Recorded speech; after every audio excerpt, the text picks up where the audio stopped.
What's up? I want to talk about vulnerability. When I was in college, I had this I had a lot of anxiety in social situations. I didn't really know what it was, I don't think, because, well, I don't know. I was just really shy. I didn't like talking to people. I didn't like going outside. I had to drink alcohol if me and my small friend group at college went to any parties. And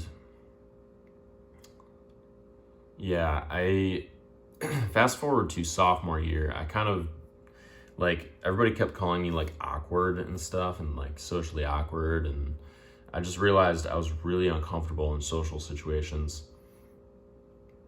And I didn't really come to the conclusion that I had social anxiety. I didn't know that's what it was. I just thought I was fucking awkward because people said I was.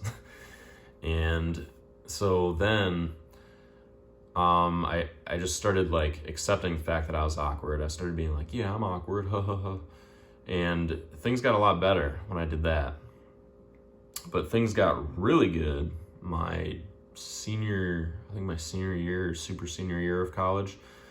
Took me a while to figure this out, but when I was about 22, I started walking up to girls on my college campus and just going excuse me, hi. Well, first I started asking for the time. Actually, the very first thing that I did was I went into a pharmacy store and just bought a drink or a pack of gum or something and went up to the cashier. And as I was paying, I was like, so where are you from? And it actually took me a while to be able to do that, because usually when I went to pharmacies, it was just I would pay for whatever I was paying for, and I would just leave. I would just pay for it, be like, hey, how's it going?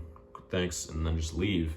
But this particular day, I remember going to one pharmacy on the way home from work, and I was scared to ask. The person behind the counter just seemed kind of grumpy, and I got scared. I didn't want to ask.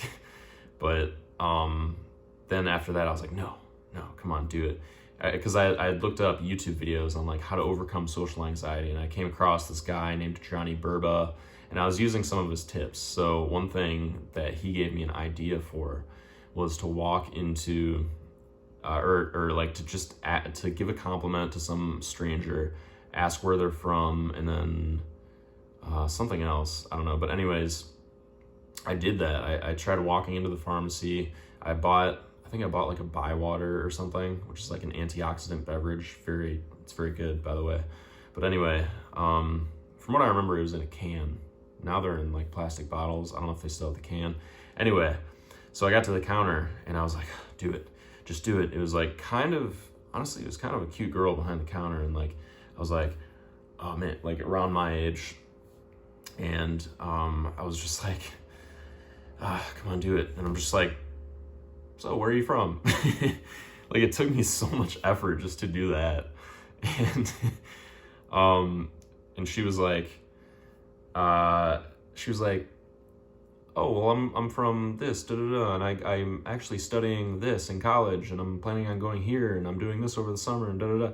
And she kept she talked for a good 2 minutes, and I was just oh, cool. And I paid for my stuff, and I was like, well, good luck with college. See ya.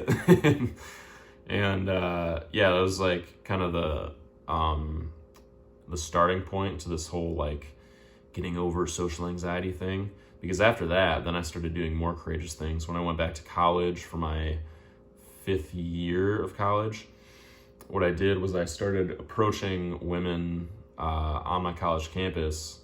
Why women? Well, and actually some dudes too, because I just, not trying to pick them up or anything, but just saying hey, I just like to say hi to strangers, and I do that to improve my confidence. What's up? Where are you from? Da, da, da. Yeah, and I mostly approached women because that was more scary for me. Just approaching a member of the opposite sex was more scary, so I just figured I'd do that. And honestly, deep down, like I really believe that I wanted to, like, and there's kind of a lesson in vulnerability in this. And when you want to like meet somebody,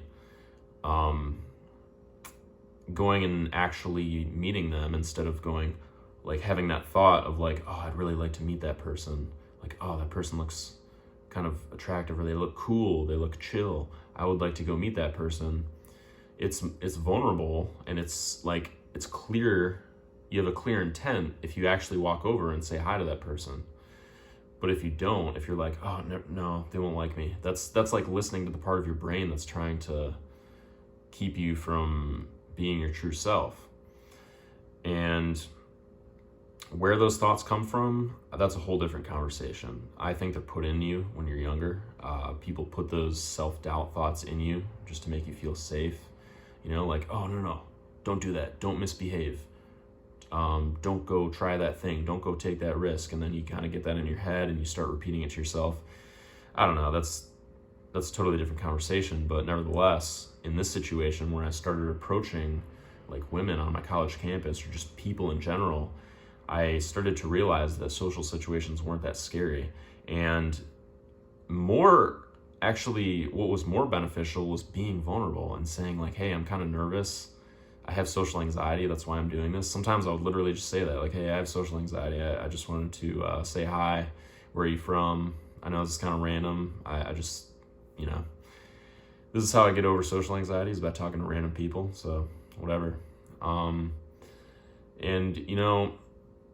most people were kind of curious about, like, we always have that thing of like, oh, am I bothering this person? But like, most people are bored, and if you give them like a fun experience like that deviates them, or that helps them deviate from their normal routine, then it can actually make their day a little bit more interesting. So just come from I just came from it from that perspective. Really though, I was just doing it for me, because I wanted to, become more comfortable in social situations. And I really, really enjoyed just, even when I saw somebody who I was really attracted to, I was like, look, I find you attractive. I just wanted to say hi. And like, even if they didn't, like me back or whatever, they were flattered and were like, oh, that's cool. It was mostly good responses. I got a few responses that were just like completely ignoring or whatever, but nonetheless, I felt good that I was doing something. And I wanted to talk about vulnerability, because what's more vulnerable than telling people, hey, I have social anxiety and I like to, or I want to approach like however many people in a week or however many people in a day in order to get over it. Like, it's hard to say that when you have really bad social anxiety. So it's like just owning the fact that you're anxious in those situations, just owning the fact that you're nervous. I've also made there's also context where this wouldn't really, be good. This is another conversation as well. There's like conversation skills too, because I got to a point where I was a little too vulnerable when it just wasn't necessary. Like in class before a speech, I'd be like, oh man, I'm really nervous for the speech. I was trying to be like vulnerable, like telling everybody like, I'm nervous, but it just made everybody else nervous for their speech. So it's like, I don't know, maybe in that situation I should have said something like, yeah, I'm a little nervous, but we're all gonna be okay, or something like that. I don't know, something more strong. Instead of just like, oh, I'm nervous, because that's not even being vulnerable. That's just giving into the nervousness when you're like, oh, I'm nervous, But I think a real vulnerability that actually helps is to be vulnerable, but to be strong despite the fact that your feelings aren't all going for you. Like, you're nervous, and that's okay. You're gonna do this thing anyways. It's okay that you're nervous. Or another part of being vulnerable is also just showing your personality. I had a huge problem with that. I had a huge problem with, stating my opinion. With my friends, I was a total people pleaser. I would be like I'd be in my group of friends, and they would be like, like saying their opinions about something, and I'd think of something that I wanted to say that contradicted their opinion, but I wouldn't do it because I didn't want to start an argument. I was afraid of that confrontation. But people respect you if you state your opinion. If you're just like, no, I actually don't agree with that. I think this, and because this. When you state your opinion, I mean, people respect that. They might not like it, but they respect it. And if you do start some kind of argument, I think it's a good moment for you to stay grounded and for you to build conversation skills. How can I turn this argument into a productive conversation? Or how can I, do this? Like, you're not going to get better at talking unless you actually put yourself in situations where you need to talk. So this whole thing about vulnerability is really about showing the world who you are and not being ashamed of it. Because look, nobody's perfect. Everybody has their own quirks. Everybody has their own personality. You're no less than anybody else. You're no better than anybody else. We're all just unique in our own ways. Sometimes I think back to when I was a kid, before all this conformity and trauma happens, like, when we're like 3 or 4 or 5 years old and we're all just running around and we're like, oh, that's Danny. He does that, like Danny jumps on tables. That's just Danny in class or whatever, like we tend to accept people a lot more. And I think learning to accept people around us for who they are helps us accept ourselves, and vice versa. Accepting ourselves helps us accept others. Just total lack of judgment, total vulnerability, letting people see who you are, know who you are, I think is really important. And it's a really beautiful thing.